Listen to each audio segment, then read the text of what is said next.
Selamat hari Minggu. Halo. Wait. Cek suhu dulu. Kan new Oke. normal. Oke. Tit 36 aman. Tit 39 Matthew. Oh, Nggak just joking lah. halo teman-teman, hari ini bersama Ko Yongki. Ko Matthew. Cemeli dalam ibadah sekolah minggu GKA Elion versi Online. Nah, sekarang kita siapkan hati dulu, kita berdoa. Tuhan, terima kasih. Kami bersyukur hari ini kami boleh mengikuti ibadah secara online. Kiranya Tuhan yang siapkan dan bukakan hati kita agar kami bisa memuji dan memuliakan nama-Mu dengan sungguh-sungguh dan penuh sukacita. Tuhan yang pimpin jalannya ibadah hari ini. Dalam nama Tuhan kami Yesus Kristus, kami mengucap syukur dan berdoa. Amin. Amin. Cemeli lihat apa kok senyum-senyum gitu? Ini loh Ko Yongki, lihat foto-foto wisudaku dulu. Oh. Bersyukur banget loh aku dulu itu bisa foto-foto wisuda kayak gini. Sekarang ya anak-anak sekolah, kuliah, bahkan wisuda aja virtual secara online. Iya ya, ada loh yang kemarin itu wisuda cuman keluar dari mobil. Dan ada juga yang foto sendirian di rumah, nggak bisa foto rame-rame gitu. Iya nih. Kayaknya wisudaku juga bakal online loh, Ce. Baper nggak sih? Waduh Matthew, sedih itu boleh ya, tapi jangan baper berkepanjangan. Ingat ya, hidup itu bukan masalah gengsi, juga bukan masalah seremoni. Yang penting hidup itu untuk memberkati. Iya betul, hidup itu jangan modal gengsi. Kita jadi inspirasi melalui tindakan kasih. Itu yang baru namanya motivasi. Cakep. Thanks buat remindernya ya, Ce. Ko. Memang benar. Kalau hanya mikirin tentang diri sendiri, pokoknya kalau bukan sombong, ya baper mulu.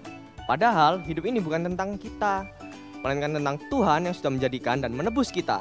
Betul. Teman-teman, ingat siapa yang harus kita puji dalam segala situasi? Yuk, kita nyanyi sama-sama, terpujilah namamu Tuhan.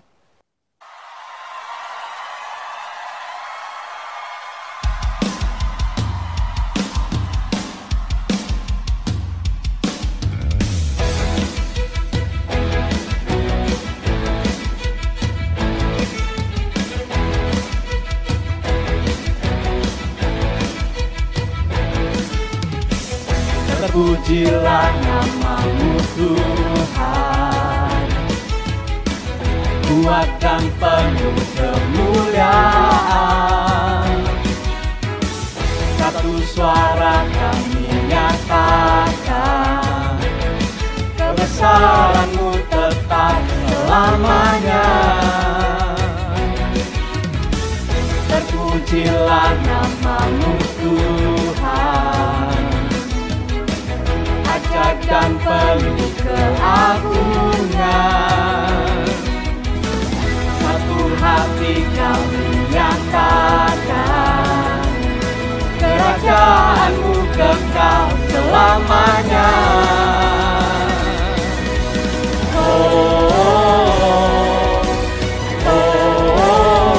Engkaulah Raja atas dunia, menghancurkan kutub dan membebaskan jiwa.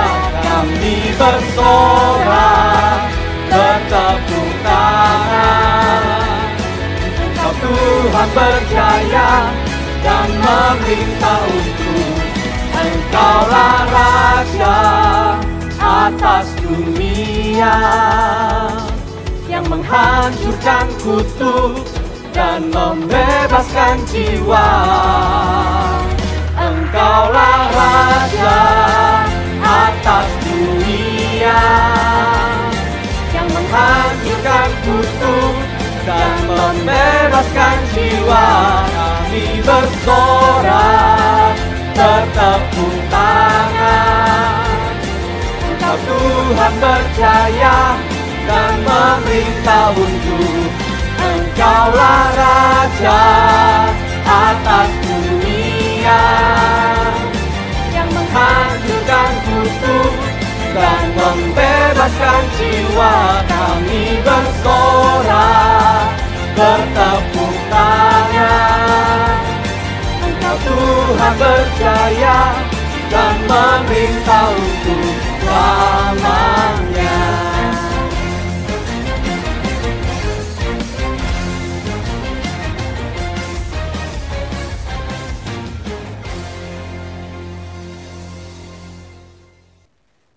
Ko, kan udah nikah nih ya. Tanya dong, apa tanda cinta paling besar dari Cece sama Koko buat pasangannya? Apa ya? Biaya nikah sih memang mahal ya. Tapi tanda cinta yang terbesar bukan itu, Matt. Terus apa dong? Rumah? Kamu kok kepo banget sih, Matt? Masalah cinta-cintaan. Lagi in love ya ini ya? Cie. Tanda cinta yang paling besar ya itu, Matt ya. Itu memberikan diri kita sendiri untuk orang lain. Dengan nikah ya, kan kita memberi diri kita sendiri nih buat pasangan. Jadi kita mau menerima kekurangannya, kita mau menerima kelemahannya. Wah, berarti cinta yang sejati itu bukan soal ngasih materi, melainkan memberi diri untuk orang lain. Yes, itu kan yang Tuhan Yesus lakukan buat kita. Bukti cintanya yang terbesar itu bukan berkat materi sehari-hari. Tunggu Koyongki, berkat materi berbulan-bulan ya. Bukan. Melainkan karya salib. Tuhan Yesus yang sudah mengorbankan hidupnya bagi kita semua. Gila kan ya, berarti ada cinta yang begitu besar buat kita. Banget, kita bisa beriman dan berharap karena Dia segitunya mengasihi kita. Mari teman-teman kita muji Tuhan, hanya Kau.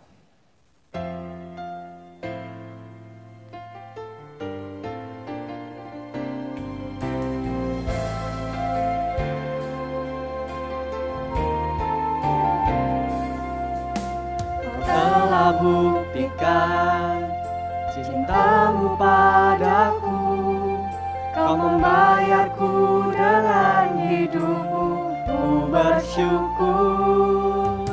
Yang ada padaku semuanya milikmu, ku persembahkan seluruh hidupku di mezbamu. Hanya Kau yang menjadi tempat jawaban, hanya Kau tempatku berharap.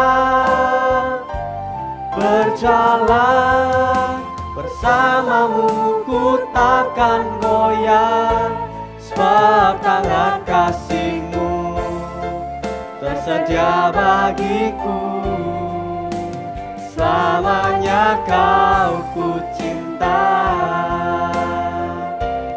hanya Kau yang menjadi tempat jawaban, hanya Kau tempatku berharap. Berjalan bersamamu ku takkan goyah, sebab tangan kasih-Mu tersedia bagiku. Selamanya Kau ku cinta, sebab tangan kasih-Mu tersedia bagiku. Selamanya Kau ku cinta.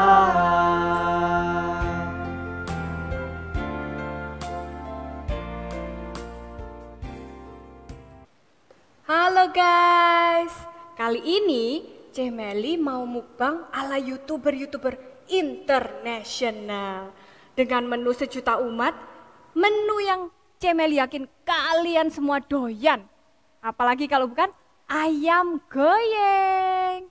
Nih lihat, aduh, lihat nih teksturnya, wah kriuknya, wah. Aduh, Cemeli udah lapar nih, gak pakai lama ya. Makan dulu ya guys.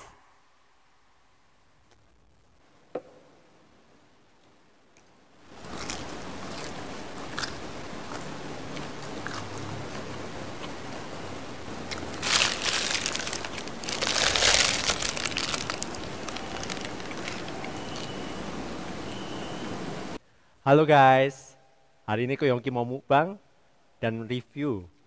Ini menu selera tradisional negara berflower Indonesia, nasi Padang. Lihat nih penampakannya, sayurnya melimpah. Wow. Nggak pelit, porsi levelnya anak kos yang belum makan sebulan ya. Nggak perlu lama-lama lagi ya, kita langsung icipin rendangnya.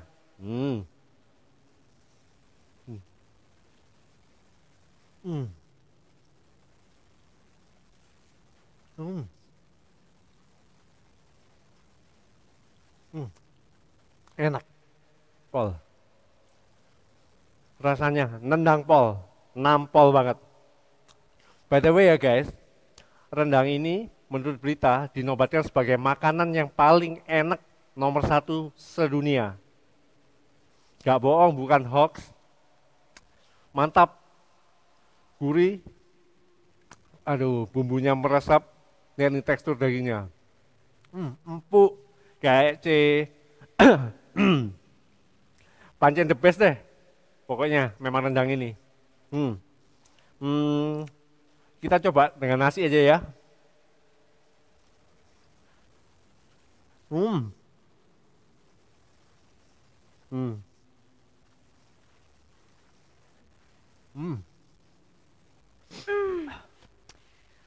Enak Pol guys, memang ayam goreng ini ya. Ahlinya ahli, intinya inti, core of the core, the best. Gila guys. Pol. Kamu mesti coba ini nasi Padang. Favoritos, rekomendos. Nah teman-teman seru ya, tadi kita lihat mukbangnya Koyongki sama Cemeli. Gila, mereka itu kok bisa pede banget ya endorse sama promo apa yang mereka makan. Tahu nggak kuncinya apa? Kuncinya cuma 2 teman-teman. Yang pertama, karena mereka cicip sendiri, mereka langsung makan sendiri. Jadi mereka bisa cerita tuh, enaknya kayak apa, kriuknya kayak apa, terus dagingnya empuk kayak dagingnya siapa. Mereka cicip sendiri, mereka bukan dengar apa kata orang. Dan yang kedua, kunci rahasia kedua, setelah mereka cicip, mereka memang rasakan itu memang enak. Jadi mereka nggak bikin-bikin. Nah teman-teman mengendorse atau review sesuatu yang real dan bagus, itu memang nggak berat. Karena kan kita nggak perlu membagus-baguskan apa yang nggak bener kan. Kalau itu mah fake and powerless. Tapi kalau kita endorse sesuatu yang memang dari sananya udah bagus, udah high quality, itu gampang banget. Dan itu malah sebuah kehormatan loh. Karena kita nggak perlu apa-apain. Kita cuma perlu menceritakan kelebihan dari produk itu. Nah teman-teman, apa yang dilakukan oleh banyak YouTuber, endorser, reviewer hari ini, itulah yang namanya bersaksi. Dan bersaksi itu bukan cuma punyanya orang pintar, orang hebat, kamu pun bisa bersaksi. Karena bersaksi itu sederhananya adalah kita cuma menyampaikan apa yang kita lihat, apa yang kita dengar, apa yang kita rasakan, apa yang kita alami, dan akhirnya kita yakini, kita sampaikan dengan antusias. Itulah kesaksian yang baik, kesaksian yang sejati. Nah, teman-teman, hari ini kita akan merenungkan firman Tuhan tentang menjadi seorang saksi. Becoming an ambassador of Christ. Nah, ambassador artinya utusan ya. Hari ini kita akan membaca firman Tuhan dari Kisah Para Rasul pasal 2 ayat 14 sampai 40. Wih, banyak amat, tenang. Hari ini kita nggak akan bacakan semua, tapi kita akan highlight beberapa ayat. Mari kita perhatikan firman Tuhan berikut ini. Ayat 14. Maka bangkitlah Petrus berdiri dengan ke-11 rasul itu, dan dengan suara nyaring ia berkata kepada mereka, "Hai kamu orang Yahudi dan kamu semua yang tinggal di Yerusalem, ketahuilah dan camkanlah perkataanku ini. Hai," ayat 22, "Hai orang-orang Israel, dengarlah perkataan ini.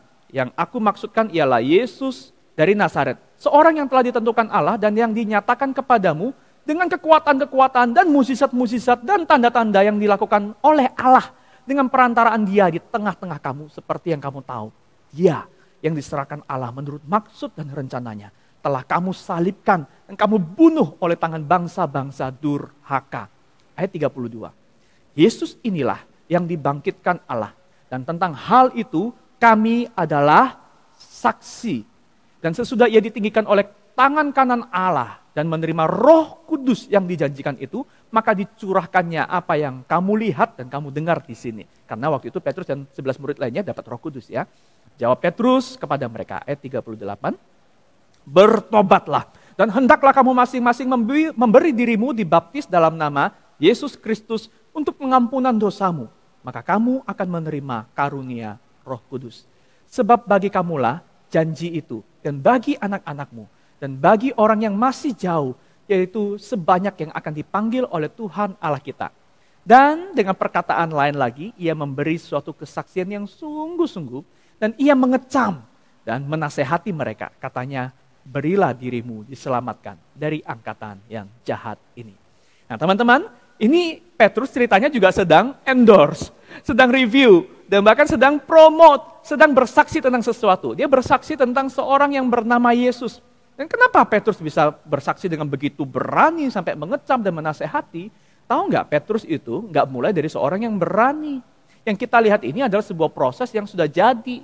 Afternya, ada before-nya. Nah teman-teman, kita akan melihat Petrus dan transformasi perubahan yang terjadi dalam hidupnya sampai dia bisa menjadi seorang orang yang bersaksi dengan luar biasa seperti yang kita baca tadi. Nah kita lihat ya, perbandingan before dan after-nya. Oke?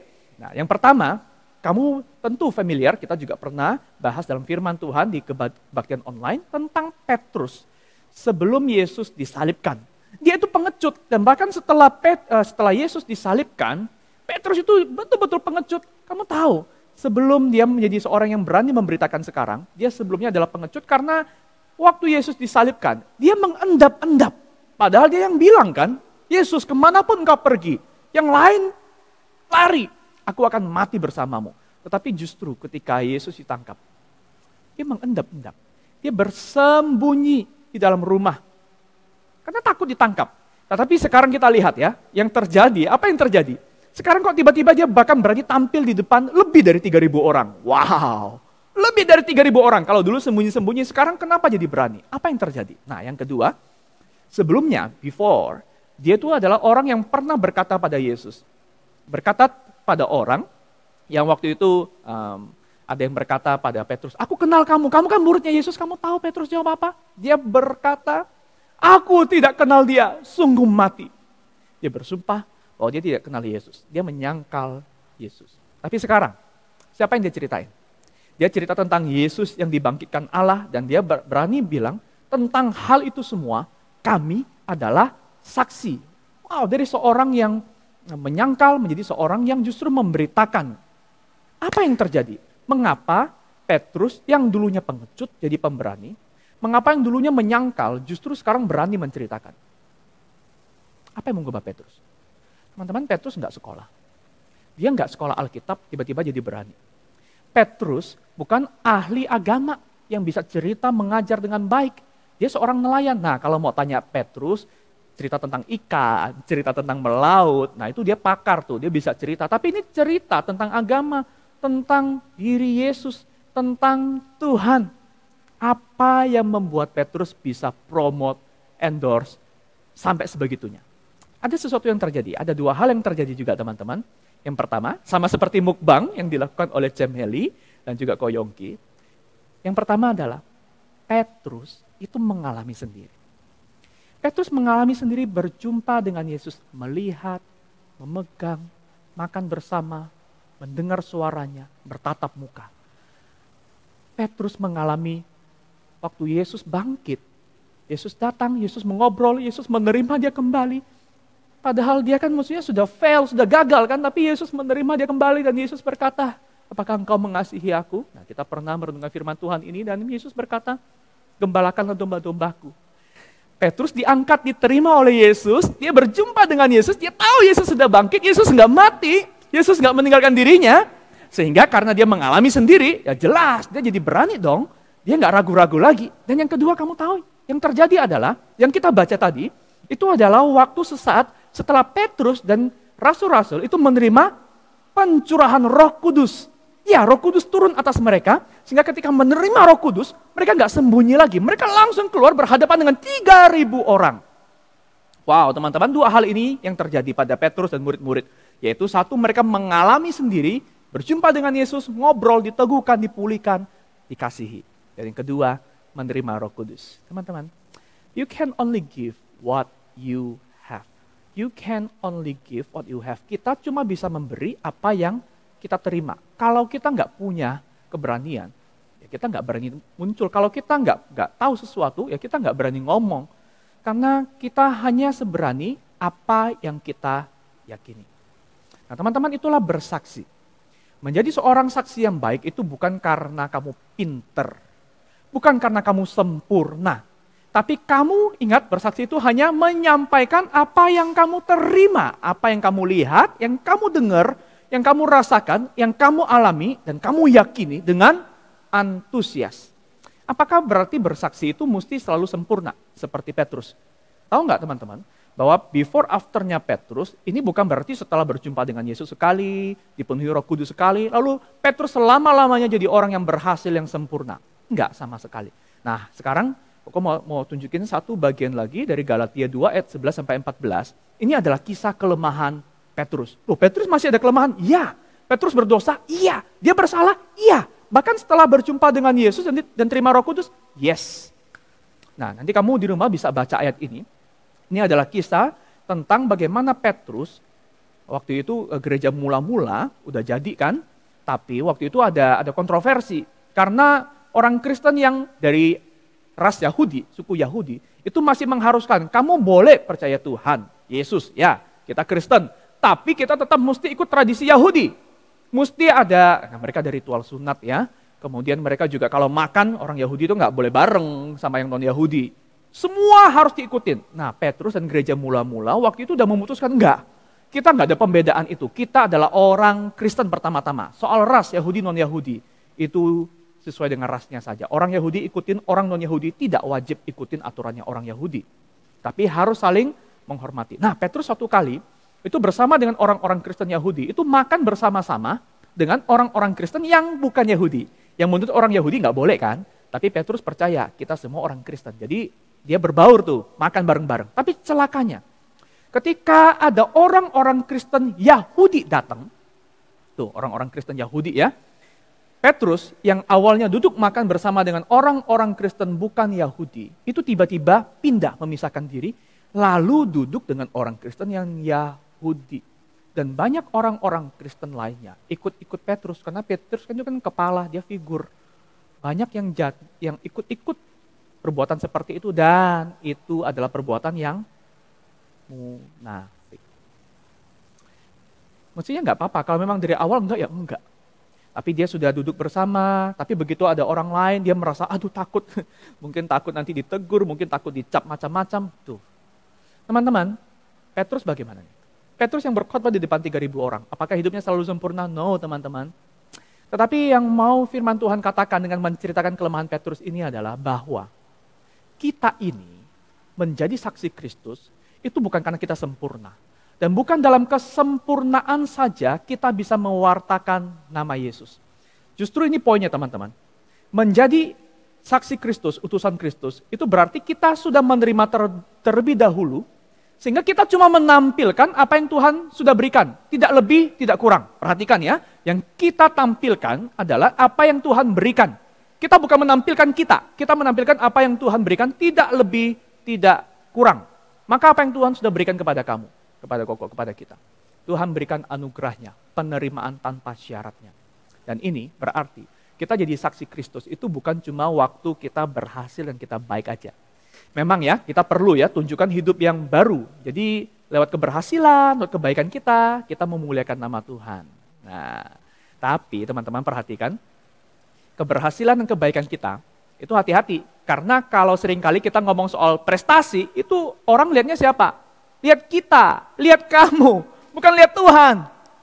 Tapi kita memang betul harus tunjukkan kebaikan dan keberhasilan kita. Kita tunjukin bahwa aku anak Tuhan, hidupku ini bukan, ya hidupmu. Enggak seperti itu lagi. Hidupku bukan semauku, hidupku ini adalah miliknya Tuhan. Karena Tuhan sudah memberikan aku hidup yang baru. Teman-teman, lewat keberhasilanmu orang tahu, gila ini anak baik banget. Wih, gila ini anak yang lain nyontek dia enggak. Gila ini anak enggak kecanduan game. Dia bisa lepas dari dosa. Dia punya komitmen yang baik. Nah, keberhasilanmu, kebaikanmu itu jadi saksi bagi nama Tuhan. Tapi yang kedua teman-teman, bukan hanya lewat kebaikan, keberhasilan saja. Melainkan yang kedua, yang justru lebih manusiawi dan mungkin sering kita jumpai pada diri kita. Adalah dalam kelemahan, kegagalan, kejatuhan. Dalam kelemahan. Bagaimana kelemahan dan dosamu bisa jadi saksi bagi nama Tuhan? Begini, waktu kita jatuh, waktu kita gagal, bahkan kita berdosa, teman-teman di sanalah anugerah Tuhan dinyatakan. Bukan karena kita sengaja berdosa ya, tapi justru karena kita lemah. Justru waktu itu diri kita nggak akan anggap diri kita hebat, diri kita mampu. Kalau kita berhasil, kita cenderung untuk sombong kan? Tapi waktu kita jatuh, Di sanalah anugerah itu paling dinyatakan. Nah, Koko mau kasih satu contoh nih ya, tentang kegagalan. Bagaimana sebuah kegagalan bisa menjadi kesaksian bagi nama Tuhan. Koko mau cerita, Koko memang sekolah teologi, tapi perhatikan bukan sekolah teologi yang bikin kamu bisa jadi saksi Kristus yang baik. Koko waktu sekolah teologi, waktu awal-awal masuk sekolah teologi, sebenarnya Koko nggak pede. Karena jadi hamba Tuhan itu kan nggak beken, nggak keren, menyedihkan ya, menghamba kan gitu kan. Mau jadi apa kan gitu aja. Sebenarnya Koko dengan teman-teman itu nggak bangga lah jadi hamba Tuhan. Jadi waktu sekolah teologi pertama kali ya, Koko ingat pernah ada orang tanya sama Koko, Nyo sekolah apa? Nah, waktu itu ada yang tanya, dia nggak kenal Koko tapi tanya, kamu kuliah di mana? Koko waktu itu sebenarnya nggak pede jawab teologi. Jadi Koko berusaha ngalihkan topik. Ngalihkan topik ya diselimur-selimurin supaya nggak usah tanya tentang sekolah apa. Tapi AI itu ternyata konsentrasinya bagus ya. Dia ngejar terus, Nyo sekolah apa? Belum jawab loh. Akhirnya Koko jawab begini, AI aku kuliah teologi. Koko jawabnya cepat, teologi. Nah AI nggak semua ngerti teologi. Jadi mungkin dia nangkepnya keliru, dia jawab apa? Teknologi. Dan kamu tahu Koko jawab apa? Iya AI, teknologi. Teknologi lebih membanggakan daripada teologi. Kenapa? Koko sudah melayani Tuhan lama. Tapi ada satu hal yang terjadi adalah hati Koko. Kebanggaan Koko itu bukan Tuhan. Kebanggaan Koko adalah uang. Kebanggaan Koko adalah pengakuan, prestasi. Orang lihat aku orang hebat, bisa ini, bisa itu. Sehingga teman-teman, dengan sangat malu Koko berkata, aku kuliah teknologi. Teman-teman, waktu itu terjadi, Koko tahu betul, Koko sudah fail jadi seorang saksi Tuhan. Mestinya ini, meskipun IPK Koko waktu itu sekolah teologi itu bagus, tapi sebenarnya dalam prakteknya ini sudah fail, bukan? Tapi kenapa Koko ada di sini? Koko justru hari ini bisa cerita. Inilah anugerah Tuhan. Sehingga cerita ini pada waktu terjadi kelemahan, itu memang memilukan hati Koko down banget ya, dan rasanya nggak sejahtera sekolah teologi itu. Tapi begitu hari ini Koko bisa angkat cerita ini, Koko mau kasih tahu. Bahkan menerima panggilan dan melayani Tuhan itu adalah anugerah. Yang kedua, teman-teman, ini beberapa waktu lalu, ini ada cerita menyedihkan yang lainnya ya. Yaitu Koko ini sudah menikah loh ya. Muda-muda begini, keren-keren begini sudah menikah dan sudah punya anak. Kemudian ceritanya ini beberapa bulan lalu waktu lebaran kemarin ya, Koko kehilangan calon bayi yang kedua. Dan waktu kehilangan calon bayi bagaimana? Sebagai hamba Tuhan mesti gimana? Kuat. Tuhan punya rencana yang indah. Tuhan itu baik, Tuhan itu dahsyat. Amin saudara? Seperti itukah?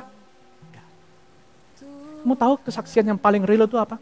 Kesaksian yang real adalah kamu menjadi manusia yang memang lemah. Kamu bisa menangis, kamu bisa gagal, kamu bisa jatuh. Jatuh dalam dosa seperti Koko yang gak mengakui Tuhan. Atau jatuh dalam kepedihan hati. Koko menangis. Koko berusaha untuk kuat tapi gak bisa. Tapi justru teman-teman, kamu tahu kesaksian yang paling indah itu seringkali bukan dari kekuatanmu. Tapi justru dalam kelemahan dan kejatuhan. Yang penting adalah waktu kita jatuh dan kita lemah, kita gak tinggal di sana. Kita diangkat. Siapa yang angkat? Tuhan.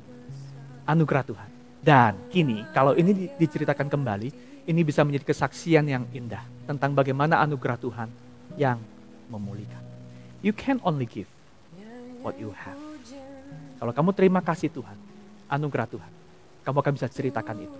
Bukan hanya dalam kekuatan, tapi bahkan juga dalam kelemahan. Nah teman-teman, kamu tahu bersaksi itu bukan dimulai dari hal yang muluk-muluk. Bukan karena kamu tahu banyak, kamu pintar sekali. Bersaksi dimulai dari apa yang kamu alami dan apa yang kamu tahu. Apa yang kamu alami dari Yesus. Ingat terus firman Tuhan, Yesus mengasihimu bukan karena apa yang ada padamu. Di dalam kelemahanmu, di dalam kekuatanmu, Yesus menerimamu. Bukan karena kehebatan. Yesus bukan menolak. Yesus mengasihi. Jadi dalam keberhasilan maupun dalam kelemahanmu, tunjukkanlah Yesus ya. Yang kedua, dari transformasi hidupmu, dari perubahan hidupmu lah, orang mengenal Tuhan yang memproses kamu. Jadi kamu tidak harus selalu tampil kuat, stay strong every time. No. Jadilah dirimu apa adanya. Kalau kamu lemah, tunjukkan siapa yang menguatkan kamu. menangislah. Kalau kamu berdosa, ingat, that is not the end of your life. Bangkitlah, bertobatlah, terimalah kasih dan penerimaan Tuhan. Dan juga sebaliknya, jadilah orang yang mengasihi dan menerima orang lain. Lewat transformasi hidupmu, orang akan kenal siapa Tuhan yang memproses hidupmu. Dan yang terakhir teman-teman, breathe it out, ceritakan. Kita ceritakan saja apa yang kita alami dengan percaya diri, dengan pede. Seperti kalau kita endorse produk, seperti kalau kita cerita macam-macam, seperti mukbang tadi, kamu ceritakan tentang Yesus yang kamu alami. Nggak usah muluk-muluk, nggak usah cerita tentang doktrin yang kamu nggak ngerti. Kamu ceritain aja bagaimana Tuhan Yesus mengasihi kamu, bagaimana Tuhan Yesus memberkati kamu di sekolahmu, di keluargamu, hal-hal kecil, pengalaman-pengalaman apapun yang kamu alami. Bayangkan begini teman-teman. Kalau kamu mau perkenalkan temanmu, kamu mau cerita tentang temanmu ke orang lain, kamu mesti kenal temanmu dulu kan? Kalau misalnya nih, kamu misalnya mau testimoni tentang Kometio ya tadi UL itu ya. Kalau kamu nggak kenal dia, gimana kamu mau ceritain dia ke orang lain? Kamu paling-paling cuma bisa perkenalkan, oh dia namanya Matthew, dia koko dari Pringgolan, dia melayani di sekolah minggu online. Cuma itu doang dan orang mungkin nggak tertarik. Tapi lain ya, kalau misalnya kamu kenal dia baik, kamu tahu, oh Matthew itu adalah atlet wushu nasional. Wah, kemudian dia ganteng ya, cuma kalah 1 tahap, 2 tahap sama Koko ya. Nah teman-teman, kalau kamu tahu kebiasaannya kamu deket banget, kamu akan bisa cerita banyak. Dan kamu cerita itu dari dalam, natural, gak muluk-muluk. Kalau kamu mau menjadi saksi Kristus yang baik, kamu mau tahu mulai dari mana? Ayo kenal Yesus, ayo terima kasih, ayo dengar firman-Nya, ayo taat pada firman-Nya. Dan biarlah kasih Yesus memenuhi hidupmu sehingga kita menjadi saksi Dia yang top. Mari teman-teman kita berdoa. Tuhan berikan kepada kami keberanian untuk menjadi saksi. Berikan kepada kami pengalaman-pengalaman, bukan saja yang kuat tapi juga di dalam kelemahan, agar orang tahu siapa yang ada di hidup kami. Biarlah waktu kami berhasil kami tidak sombong. Biar waktu kami jatuh, kami tidak terkapar, tapi kami menunjukkan siapa yang menyertai hidup kami. Dalam nama Tuhan Yesus kami berdoa. Amin. Ayat hafalan kita hari ini dari 2 Korintus pasal 5 ayat 20. Jadi kami ini adalah utusan-utusan Kristus. Bahasa Inggrisnya adalah ambassador of Christ. Ya. Seakan-akan Allah menasehati kamu dengan perantaraan kami. Dalam nama Kristus kami meminta kepadamu, berilah dirimu didamaikan dengan Allah. Teman-teman, kita adalah utusan Kristus, kita menasehati, kita menunjukkan hidup kita, agar keselamatan juga terjadi pada orang-orang yang menerima Yesus. Amin. Friends, we are the soldier of Christ. Be proud of our faith in Jesus, okay? Oke, dalam kekuatan ataupun kelemahan, kita tunjukkan siapa yang kita percaya. Biarlah Tuhan dimuliakan melalui seluruh hidup kita. Let us stand up for Jesus.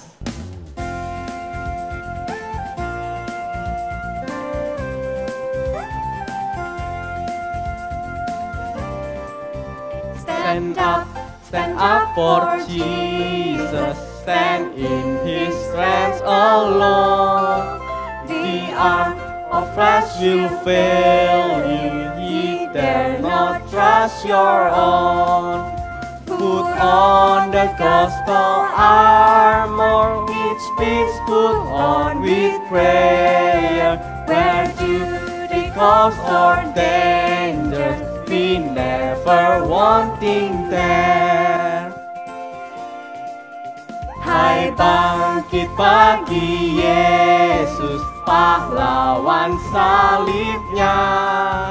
Kibarkan panji raja yang kalahkan dunia.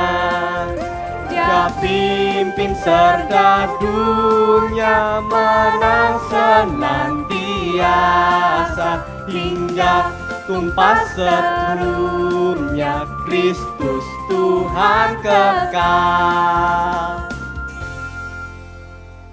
Teman-teman, sampai di sini ibadah kita. Sampai jumpa kembali minggu depan di Sekolah Minggu GKI Leon versi online. Jangan lupa share and subscribe. Bye. Bye-bye. Bye-bye.